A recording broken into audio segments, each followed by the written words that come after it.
So go with me in your imagination. A few years ago, I get a phone call from a meeting planner, and George was pretty diligent. He was talking to a number of speakers about who he was going to hire to do his annual sales meeting, and it was the 25th annual sales meeting of this rather sizable company.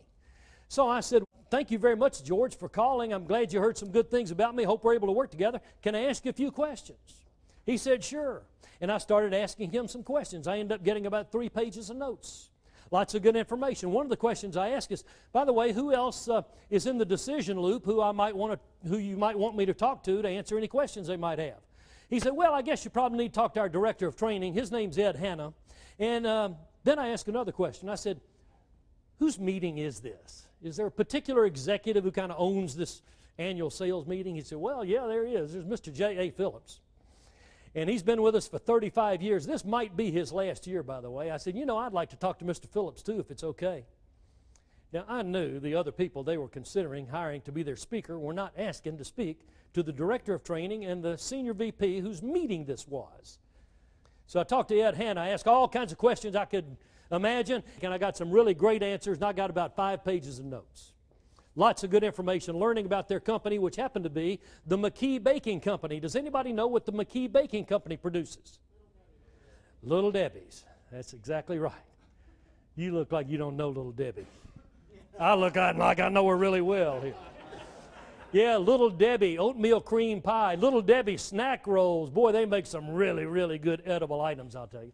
Anyway, I said, Ed, I'd like to talk to Mr. J.A. Phillips. Is that okay? He said, yeah, let me see if I can set up the call for you. It was about 3 days later, and I talked for 30 minutes on the phone with Mr. J.A. Phillips. What a prestigious, fine gentleman he was. Told me all about their organizations. But one of the things Ed told me about Mr. Phillips, I said, are there any uniquenesses about Mr. Phillips that I need to know about? He said, well, as a matter of fact, there's one that everybody in the company knows about. I said, really? What's that? He said, it's a true uniqueness. He said, if he sees a salesperson who he hadn't seen for a while, he'll probably walk up to that salesperson and say, hey, Charlie, how you doing? Glad to see you. By the way, what are you going to sell this year? And Charlie will say, well, I'm going to sell X. He'll lean toward him. He'll say, double it. And that term, double it, was his byline.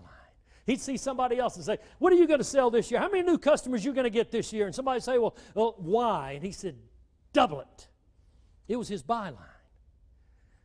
I got the engagement. And I went to that engagement with about 15 pages of notes about the McKee Baking Company. And they introduced me to their 450 sales management, administrative, and executive personnel. And I got up there and I said, I have great admiration for the history of your organization. And I went into some of the details of some of the things I gathered. And I said, I'm not only impressed with your history and impressed with your 13% growth this year over last year, I am impressed with your product line. Because I got to tell you, your snack rolls at McKee Baking are great. That Nutty Bar is terrific. But nothing, in my opinion, compares with the Little Debbie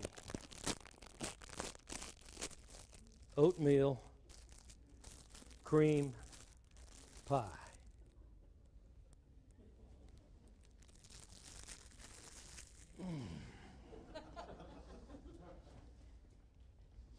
On a 10 scale, how good do you think I think this is?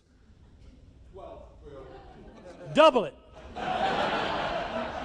When I said double it, I thought the roof was going to come off the place. Now I got to share some of these with you guys.